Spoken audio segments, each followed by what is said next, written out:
আপনার স্ত্রী প্রেগনেন্ট।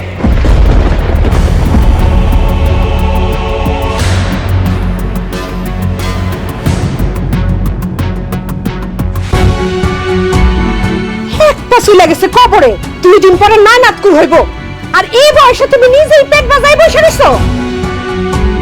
আমি বাইসা থাকতে দুনিয়ার এমন কারো কোনো শক্তি নাই যে আমার মায়ের গর্ভের সন্তান নষ্ট করব। চাচি, আপনি কিন্তু রেকর্ড করে ফলাইছেন। আমাগো আশেপাশে 2-10 গ্রামে এইরকম ঘটনা কোনোদিন ঘটেই নাই। হ্যাঁ, চাচি এই বয়সে আবার প্রেগনেন্ট হয়েছে, তাও আবার তার ছেলের বউর আগে। চাচি তো আজকে আমাকে বিরিয়ানি রান্না করে খাইবো, তাই না চাচি? তুমি কালকে সকালেই তোমার মারে হাসপাতাল নিয়ে এই বাচ্চা নষ্ট করবা। আমার মা তার পেটের সন্তান নষ্ট করবে না।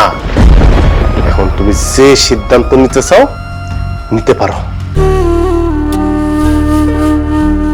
এই মুহূর্তে মার বিশ্রাম দরকার, তুমি মারে বিশ্রাম না দিয়া তারে কাজে পাঠায় নিজে বিশ্রাম নিতে চাও। আমার শাশুড়ির বাচ্চা হইব আর তার সেবা যত্ন করব আমি, জীবনেও না।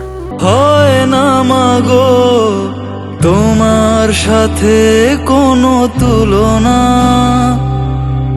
এই জীবনে তোমার ঋণ শোধ হবে না।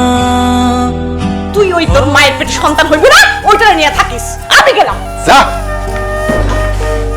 আমি ওই বাসা থেকে চলে যাইতাছি। আমি আর কোনোদিন এই বাড়িতে আসব না। মায়ে যদি এই সন্তান জন্ম দেয় তাহলে গ্রামের সব লোকজন আমাদের মুখে থুথু দিব। আমি ওই লজ্জা নিতে পারবো না। এই বাড়ি ছেড়ে আমি এক্ষুনি চলে যাবো।